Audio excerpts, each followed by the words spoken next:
Hello, Pickleball World. Another episode. First Serve with your host, Des Brown, the original Geechee Gala pickleballer, and my host. Hey, this is Coach Antonio pulling DAB Pickleball from the Big GA. Excited for today's show. We have a guest with us today, very popular, Matt McNasty, the celebrity pickleball coach. How you doing today, Coach? I'm doing well, man. Thanks for having me on. That was a good intro. I'm not used to that kind of intro. It's good energy. I love it. It's good to be here. Awesome. Just to give our viewers a little background on how I met Matt. We have mutual friends. Mike Burson, I believe you and him coached together, University of Wisconsin, where he was the golf coach, and you were an assistant tennis coach. Is that correct? Yeah, that's correct. From 2013 to 2015, my first coaching job was the women's assistant tennis coach at the University of Wisconsin in Madison. He was the head golf coach, and his assistant and I were buddies and would go out all the time. And Mike was an extension of that, and then met his family. And then it's been awesome to cross paths here. And I had no idea actually that he even played pickleball and that he was like good until I got to Charleston. And now getting to get on court with him at Crush Yard, meeting you and the whole gang here. You're obviously way better than he is, but we won't tell him that. Hey, man, he's a great guy. Antonio, when you get down here, he's one of my friends that you definitely have to meet. He introduced me to McNasty, and we built a little relationship. I learned a lot about him, and he's helped me out in the professional world. So, Matt, just give us a little breakdown on how you even got started in pickleball. Yeah, I have a whole tennis background, so that made the transition easy. I played college tennis at USC, Southern California, and Purdue. And then I worked at Babolat for a couple years. I was a college tennis coach for 6 years, Wisconsin, Oklahoma State, and Duke University. And then I was a pro tennis coach, 2 different stints, one with Ali Risk while I was a college tennis coach in the summer, and then with Shelby Rogers, who's a Charlestonian, right before the pandemic. So a few months with her. And then the pandemic hit. I had nothing to do. I went back to Erie, Pennsylvania, where I'm from. I was alone in my childhood home, and I was invited to play pickleball with people I used to play tennis with. And I went out. I got beat by a 60-year-old guy day one. Like, he had the most crazy backhand speed-ups, and I was like, I didn't even know what a speed-up was, but I knew the ball was getting by me, and I didn't know why and where it was coming from. And I was like, how is this 60-year-old dude that is not as athletic as me beating me in pickleball? And I was hooked pretty quickly, and from then, I ended up playing. I played all summer long. Then I was like, I kind of want to play a professional event. Went down to Fort Myers with Ryan Sherry. He flew me down there to practice, and I met Ben Johns and Simone Georgime, and kind of after that, it was off to the races a little bit. Man, that's awesome. Similar story. My introduction to pickleball was getting beat by 70-year-old ladies. So at least it was a 60-year-old guy that was cutting your backside. But it's all good. I know you brought up working over there at Duke University, and Coach Antonio has some questions for you about that. Hey, so man, the 60-year-old. I think I had 2 60-year-olds and a 70-year-old that baptized me initially. That's right. So I understand. It's so humbling. You're like, I don't understand how this person can beat me. They barely can move. I think there's a few knee braces rolling around, and it's like somehow the ball's by you. But luckily, we all have a little bit of youth still on our side. So right on. Once we learned the game, we were able to beat those guys. Absolutely. Hey, man, Matt, you just said what I was just thinking. A year later, well, maybe 6 months later, I went back, man. I had to re-baptize them because exactly. I didn't like to be embarrassed like that. But yeah, man, you got to go back and let them know. Let them know. So on the Duke topic, man, I'm a huge Coach K fan. And I'm just curious, did you ever cross any crazy stories on the Duke campus? Did you meet Coach K? Like, what was that like? Yeah, I actually never met Coach K. He's obviously really respected on the Duke's campus. In all honesty, women's tennis, even though we were really good, we made the NCAA semis both years I was there, so Final Fours. We finished 3 in the country, won a couple ACC titles while I was there. But women's tennis was not really, that high on the totem pole at Duke. Obviously, basketball was king, and they were kind of separated from everybody.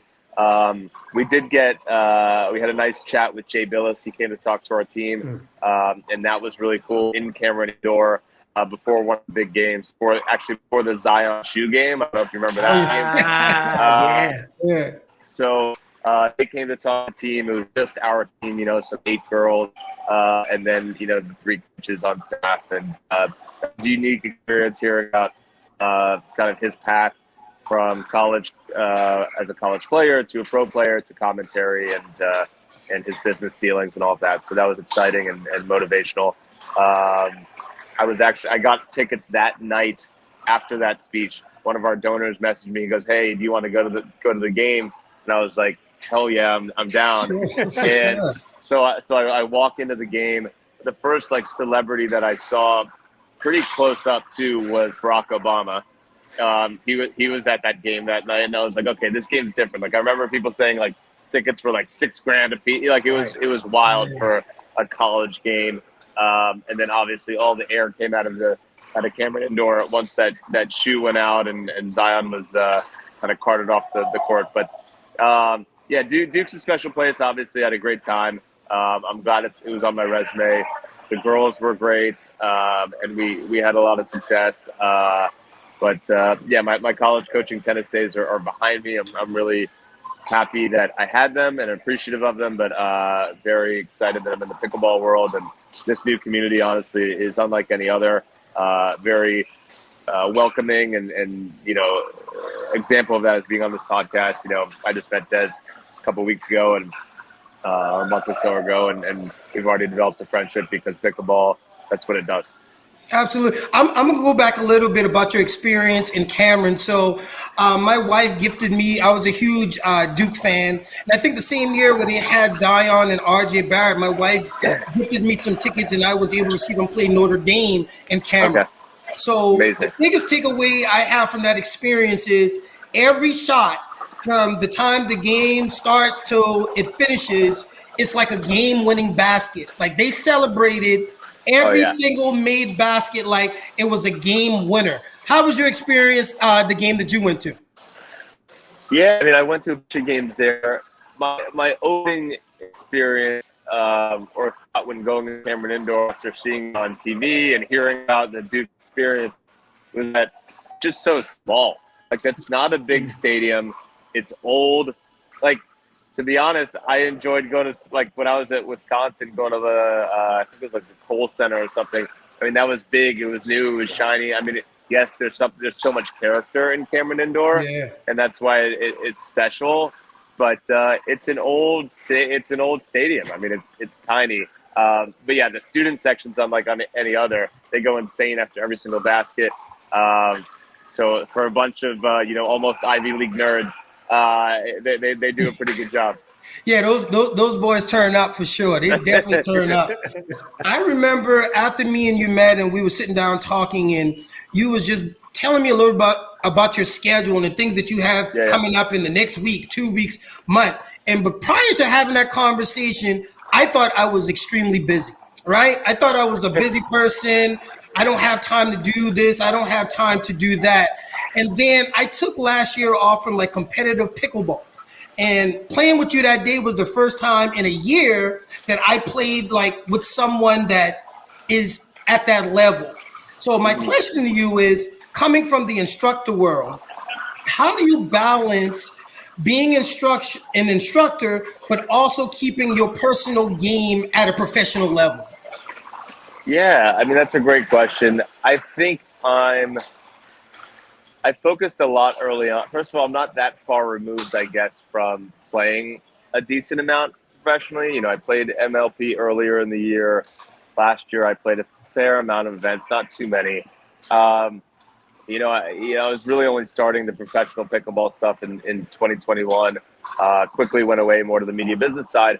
But I think a lot of it has to do with technique and making sure that the fundamentals that I started the game with really stay with you, and they're consistent, they're repeatable. It's not something you really lose.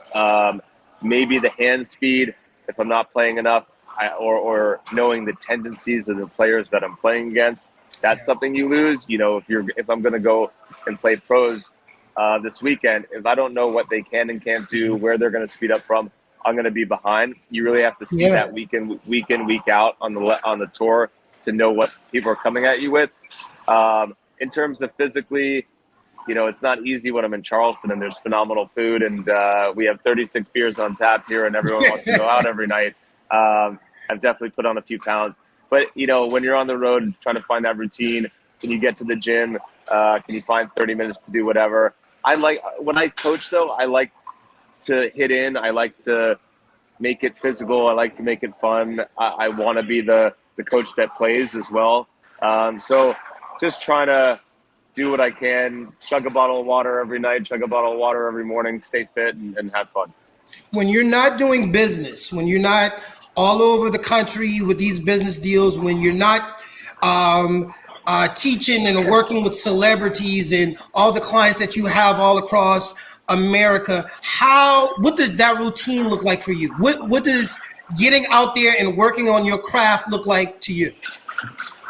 Yeah, I feel like the last few months I've been on the road almost doing business stuff almost every day. I've only been home in LA 12 days, I think, since September 1st. Wow. So it's been a lot of time on the road and working. But yeah, it's just when I am home, I do like to go out with the old crew, Santa Monica Pickleball Center, guys like Julio Rivera, who's a senior pro, Doug Allen, who thinks he's a senior pro, but he's not. Other pros in the area, West Burroughs, all these guys. And it's just about getting on the court, playing some games. Maybe it's 20 minutes at the beginning to do the cross-court dinks and do some resets and talk about the new techniques and styles that we see on tour. Luckily, I get to commentate and host some of these different PPA events. So even when I'm not playing, I am seeing the new trends, seeing the new techniques, the new movement patterns, all of that stuff, and getting to talk about it. And I think just from watching a lot, you can go out and try to copy it. Obviously, doing it yourself, the perception of yourself is always different than what you see later on camera. Sometimes I play and I'm like, oh my God, I probably look like Ben Johns out there. And then I watch a video and I'm like, God, you're getting old and slow.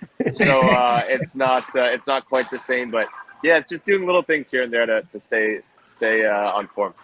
Yeah, new trends, new tendencies. And Coach Pullen, I'm gonna let you jump in after this last question, but me and Coach had a podcast last week about what will pickleball look like in the next 4 to 5 years, and will dinking, resetting, and dropping be still the focus of the game, or with all of this new young tennis talent coming in, will this game be converted into more of an aggressive game, more of banging, more of driving on the offensive side of the ball? What's your thoughts on that?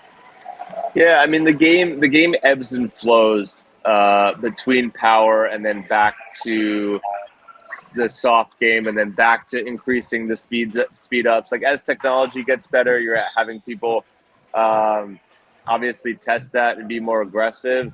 I think you have guys like James Ignatowicz who are coming in who are really taking that backhand top spin dink, same with Annalie Waters, and changing the game a little bit there. But then you realize guys like Ben, that slice backhand dink staying low is still at a premium. Because of the kitchen, you're always still going to have to be able to hit a drop.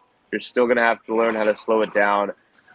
Because as people speed up better and better, that means the counters naturally are getting better and better. So you really need to have it all.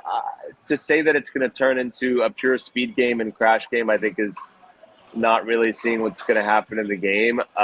If you look at players like J.W. Johnson and Dylan Frazier, who are getting, second every week to only Ben Johns and Colin Johns, who also play slow, right? A lot of their points are 50, 60 ball rallies. Clearly, the technology and the athleticism isn't making it a pure power game yet, or those guys wouldn't be getting to where they are. I just think the game is getting to a point where you need to be able to do everything extremely well in order to have a chance. Whereas I think a year ago or even 6 months ago, if you look at videos from 2018, which isn't that long ago, it was cross-court slice sticks, waiting for a semi-ball, and then a tiny little speed up, and you were top 10 in the world. Right. Now there's so much more to the game. There's so much more nuance. You can't leave a dink close to the sideline or it's going to be earned. Anything sitting up and down or a dead dink, as you call it, it's going to be attacked. And it's not just going to be attacked anywhere. It's going to be attacked to a spot that you hate. Right on. It's just so many. It's so mental. It's so strategic. Players are doing such a better job both off court with physical work and having their physios. They're doing work looking at tape and knowing the tendencies of other players, their own tendencies. So the game's just getting so professional. You need to do it all. I know I spoke a lot on that, I guess, this last two minutes here, but it's really, I'm just so impressed with how elevated the game's become. And it's made it more fun as a viewer, as a commentator, all of it. Absolutely. Go ahead, Coach.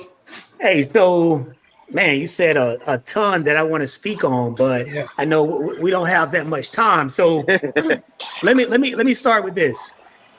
Catherine and Jack Sock, how do you see them finishing out 2024? Are they going to finish top 5? Will they win a couple titles? Like, what do you think about that combination? If Ben and Annalie are in the draw, they're never winning a title, in my opinion. So that's number one. So mixed doubles, obviously you need to have a guy that's going to take a lot of court, that's athletic. Jack has that. You know, he's 6'3" and is very athletic. He's going to be better at mixed than he is at men's doubles. A lot of the success is going to have to do with a female partner. You know, there's only, I'd say, 3 to 4 women that can even have a chance to medal in every event, right? You have your Anna Bright, Annalie, Catherine. I love Vivian David, the way she plays with like a Thomas Wilson. So you need to have, like, even though a guy can cover 70% of the court, your lady needs to be so locked down and so high level to even have a chance. So they're gonna be pretty good. It's unfair, in my opinion, that he gets an incredible partner like that to start. No one else, even with a tennis talent skill set, is gonna get that. So they're gonna do fairly well. They're gonna get to quarters, potentially some semis. I do think, though, since he came into the game about a year ago and had that good run with Annalie when Ben was not in the tournament, the game has evolved so much, even in the last 8 months. I think it's going to be a learning curve when he does come in, because I think the game's just gotten so much better. Anna Bright and James Ignatowicz weren't what they were 8 months ago. All these new players coming in weren't what they were 8 months ago, and it's only getting better. The nuance is getting higher, and he's going to need to put in a lot of work in order to get good. That being said, he's obviously a talent, and I'm excited to see what he can do. So another question. Who do you think have the best chance to knock Ben Johns off of, I guess, being number 1 in singles? Consistently. Yeah. I mean, singles is where I would think he's more susceptible to being knocked off. Yeah, I think so. Consistently, I don't know. I don't know if there's someone in the game right now that I could pick, because you have guys that, he lost at nationals to what's his face, the one using the gearbox. Why am I blanking? Chris Hayworth. So you're going to have those types of losses. Like a Jaume Martinez-Vic has a great 2-handed backhand, and moves so well, but he's not big enough. There's Ben plays such good pickleball in singles, as opposed to tennis. There's the guys coming in that can play great tennis, but his differentiator is that he can slow it down, cat and mouse. He's way longer and more athletic than people think. So in short, it's I don't see it happening. I still think he's got a year where he's top dog. Hey, understood. So let's have a little fun. This is my last question for you. I see that you like some hip hop, which is awesome. And I think for our viewers and just the community as a whole, let's learn a little bit about your tastes. So can you give me your top 5 hip hop artists of all time? Top 5. Top 5 all time. You're gonna hate me because I've been listening to so much country lately. I'm in Charleston. There's actually, I think there's country and playing in the background, and I've been on a country kick.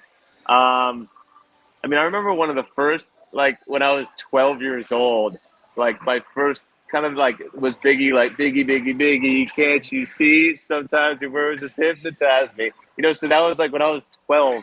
That was like I remember going to a tennis tournament, so we thought we were cool singing that kind of stuff. So yeah, Biggie was like, you know, early on. Then like Nelly and country grammar and that type of stuff came into my world.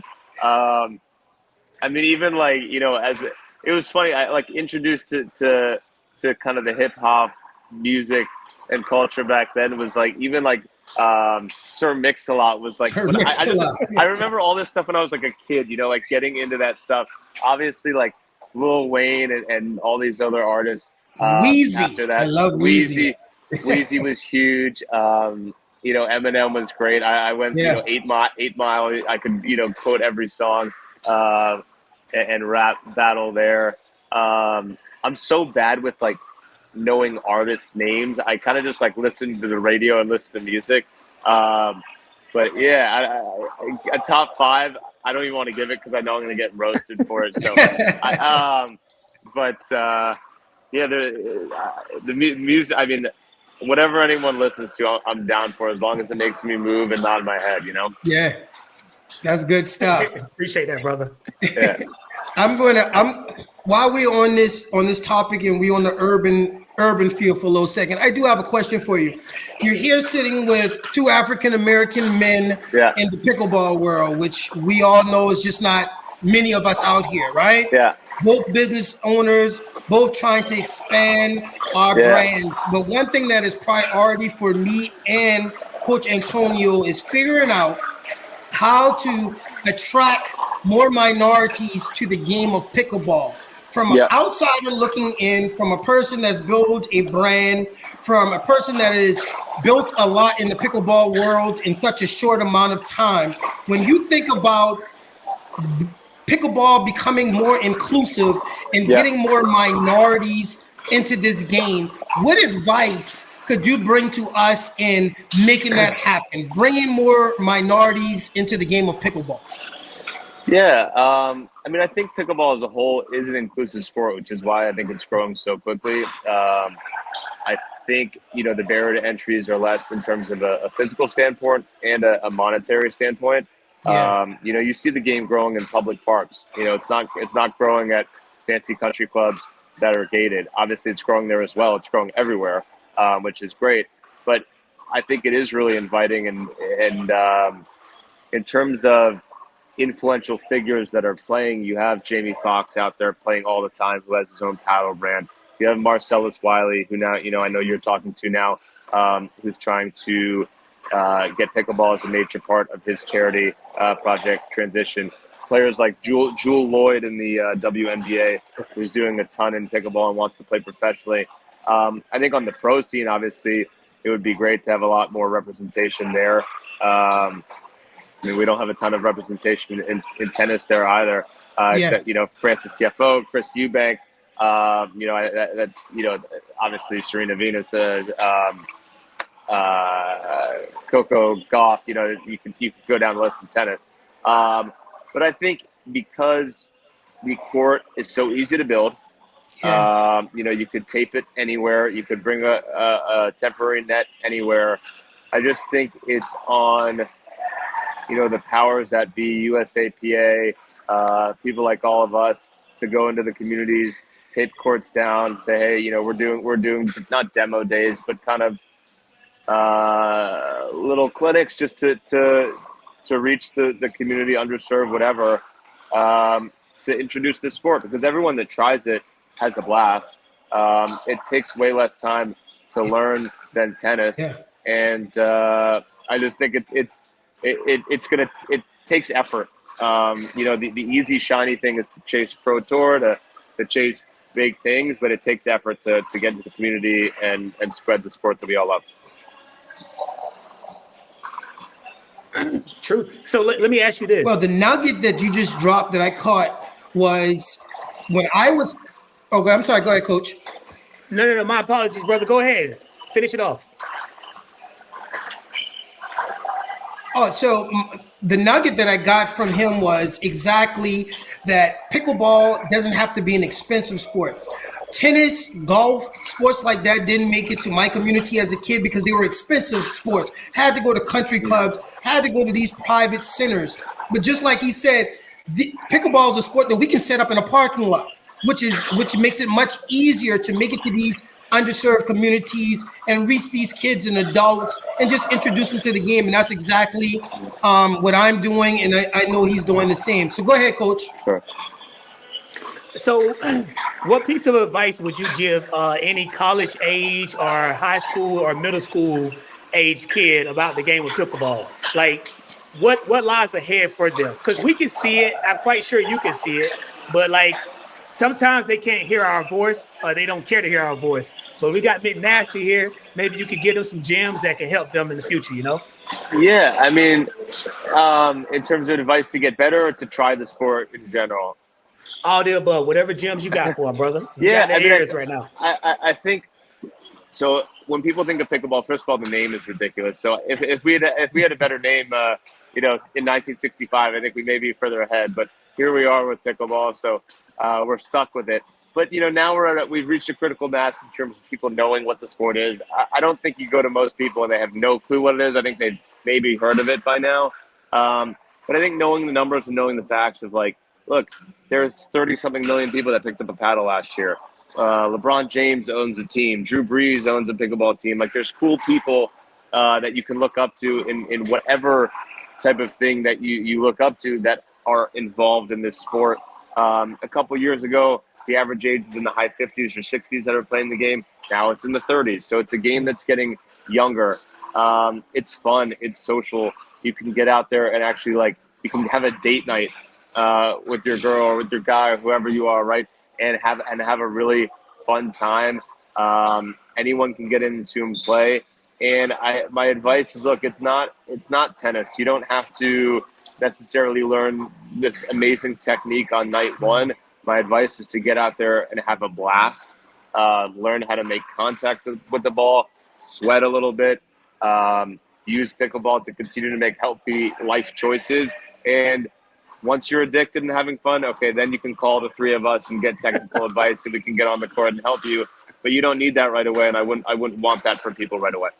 Well, you know what? Speaking about that, we all three of us, before we created our own brands, we started off as instructors, teaching and being ambassadors of the sport.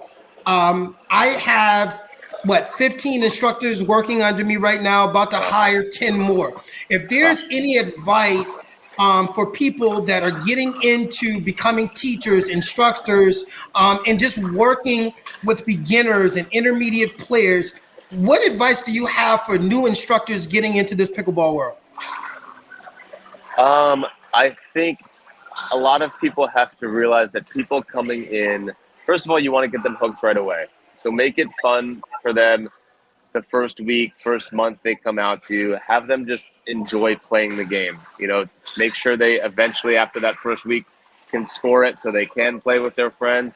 But after that, realize a lot of people coming into the sport for the first time may not be athletes. Maybe they don't know how to move correctly. So maybe it is about learning how to toss a ball. Maybe it's learning how to do a lunge properly or to throw a medicine ball and body mechanic stuff. I do like to teach people that don't come from a tennis background how to hit a normal forehand, to go low to high and brush up the back of the ball. Because a lot of the things that we all take for granted learning from tennis do apply to pickleball. And Absolutely. Then the nuance comes in later. But just getting people to learn how to move properly, know where their paddle face is, just basic things before getting into the pickleball nuance. They're going to have a lot more success later on if you can start with the fundamentals in an easy and fun way. That's awesome. Awesome. You got one more, Coach, before we let McNasty get back to Crush Yard?